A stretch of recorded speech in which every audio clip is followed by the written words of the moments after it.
All right, buckle up, buttercups, because we're diving headfirst into the wild, wacky world of AI.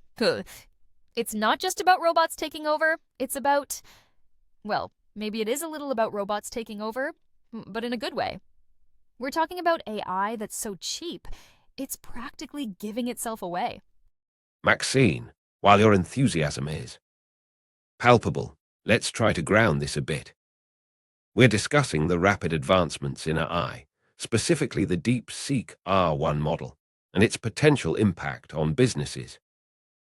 It's not just about cheap robots, is it? Oh, but Don, it is about cheap robots. You see? Or, well, cheap AI that powers the robots. Afis.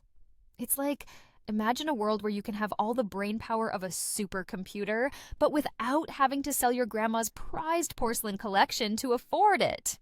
And speaking of brain power, we have a real brainiac with us today, Scott Farrell from Leverage AI, who's going to help us make sense of this AI madness. Welcome, Scott. Thanks for having me, Maxine and Don. It's great to be here. And Maxine, I appreciate the Brainiac label, though I'm just trying to keep up with the pace of change like everyone else. Scott, let's start with the basics. DeepSeek R1 is being touted as a game changer, primarily because of its cost efficiency. Can you explain how it achieves this? Absolutely. DeepSeek R1 uses a mixture of experts architecture, which means it has a huge number of parameters, but only a small fraction of them are active at any given time. This dramatically reduces the computational resources needed, which translates to lower costs. They also use techniques like knowledge distillation, where a smaller model learns from a larger one, making it more efficient. Knowledge distillation, it's like taking all the wisdom of Yoda and squeezing it into a tiny little Ewok. But does that mean the Ewok is as powerful as Yoda? Or is it just a really smart Ewok? Ha ha ha, that's a great analogy, Maxine. The smaller model, in this case DeepSeek R1, isn't exactly as powerful as the larger model it learned from, but it's surprisingly close, and it achieves that level of performance with far fewer resources. It's like having a sous chef who can cook almost as well as the head chef, but without needing all the fancy equipment. So, it's not just about cost savings, it's about making advanced AI more accessible. But what does this mean for businesses, especially smaller ones? It's huge. Traditionally, access to cutting-edge AI has been limited to companies with deep pockets. DeepSeek R1 and similar models are democratizing AI, allowing smaller businesses to leverage these technologies without breaking the bank. This levels the playing field and fosters innovation across the board. Leveling the playing field? It's like a video game where everyone gets a super-powered weapon. But what if everyone has a super-powered weapon? Does that mean no one has an advantage? Oh, my head hurts. Well, Maxine, it means that the advantage shifts from simply having access to the technology to how effectively you use it. It's about creativity, strategy, and adaptability. That's a crucial point, Scott. The article also mentions the no moat reality of AI, meaning that any advantage gained from deploying an AI model today could be quickly eclipsed by the next advancement.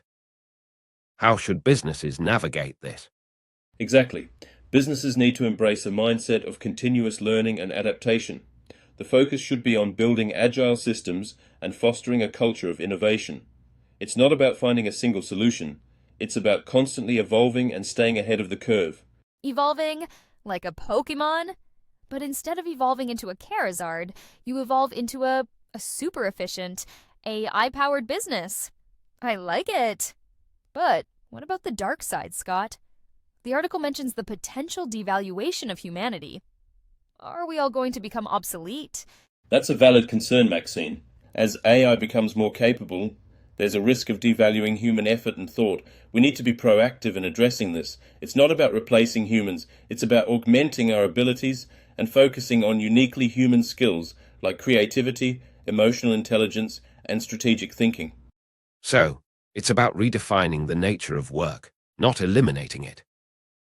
But how do we ensure that this transition is equitable and doesn't leave people behind? That's the million-dollar question, Don. It requires a multifaceted approach, including investments in education and retraining programs, as well as a societal shift in how we value different types of work. We need to move away from a purely economic view of work and embrace a more holistic perspective that values human potential and contribution. a holistic perspective. It's like a giant hug for humanity, but a hug that's powered by AI. I'm getting all warm and fuzzy inside. So, Scott, what's the one thing that business leaders should be doing right now to prepare for this AI revolution? I would say start experimenting. Don't be afraid to dive in and explore the possibilities of AI. Start small, learn from your experiences, and iterate. The key is to be proactive and not wait for the future to happen to you. That's great advice, Scott. It's about embracing the change and finding ways to leverage AI to create value. Thank you for sharing your insights with us today. My pleasure, Don and Maxine. It's been a great conversation. And a great conversation it was. We learned about cheap AI, smart Ewoks, and the importance of hugging humanity. What more could you ask for? This has been another episode of, well, whatever we're calling this thing. It's called AI Insights, Maxine. And thank you to our listeners for tuning in. Yes, thank you, thank you. And don't forget to like, subscribe, and tell all your friends about our AI adventures. And maybe send us some 80s memorabilia.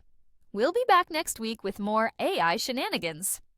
Until then, stay curious and keep innovating.